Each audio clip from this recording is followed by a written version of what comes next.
ఆ ప్రయంగా చేయండి. మీరు కొన్ని ఎక్సర్సైజెస్ కూడా చేయాల్సి ఉంటుంది. కొన్ని రకాల ఎక్సర్సైజ్ చేసినప్పుడు మీకు అది కూడా వెయిన్స్ కరెక్ట్‌గా సెట్ అయ్యి మళ్ళా వేరే చోట ప్రాబ్లమ్ రాకుండా ఉంటుంది. ఎందుకంటే ఒక చోట ఈ బ్లడ్ సర్క్యులేషన్ ఆగిపోతే అక్కడ అన్ని నరాలు నింపినట్టు కనిపిస్తాయి. మళ్ళీ ఇంకో మన బాడీలో ఏంటంటే బైపాస్ సిస్టమ్ అనేది మన బాడీలో ఆల్రెడీ దేవుడు మనకి పెట్టాడు. ఒకవైపు ఒక నరం బ్లాక్ అయిందంటే పక్క నుంచి ఇంకో నరం ద్వారా మళ్ళీ బ్లడ్ వెళ్ళే పరిస్థితి మనలో ఉంటుంది. అట్లా అన్ని నరాలు ఓడిపోయినప్పుడే దాన్ని సర్జరీ దాకా వెళ్తుంది. అది మనం ఏం చేయాలి? మనకి ఆల్రెడీ సమస్య ఉన్నప్పుడు ఏంటి దాని నుంచి బయటపడడానికి ఎలాంటి పద్ధతులు అవలంబించాలి తెలుసుకుని దాని ప్రకారం మనం వెళ్ళినప్పుడు ఏంటంటే మళ్ళీ వేరే ఆ సమస్య పెద్దది కాకుండా ఉంటుంది. Okay sir.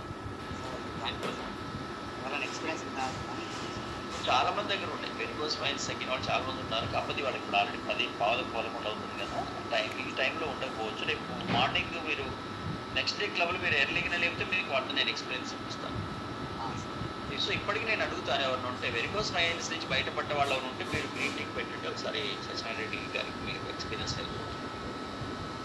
వెరికోస్ వెయిన్స్ నుంచి బయటపడ్డ ఉంటే బరువు తగ్గి చక్కగా ఆహారపు అలవాటు మార్చుకొని బయటపడ్డ వాళ్ళు ఉంటే మీరు గ్రీన్ టీకి పెట్టండి. నేను ఎక్స్పీరియన్స్ సార్కి ఇప్పిస్తాను. ఈలోకి నేను ఇంకొకరితో మాట్లాడుతాను సార్, మీరు వెయిట్ చేస్తాను. Right, okay. So Sujatha Venky, మీ సుజాత వెంకీ మీ క్లబ్ కూడా పెట్టుకోలేదు. ఫోన్ రీసెట్ అయింది సార్, అందుకే పోయింది, తెలియలేదు. మళ్ళీ పెట్టుకోండి. Good morning sir. Good morning. Good morning. నేను 101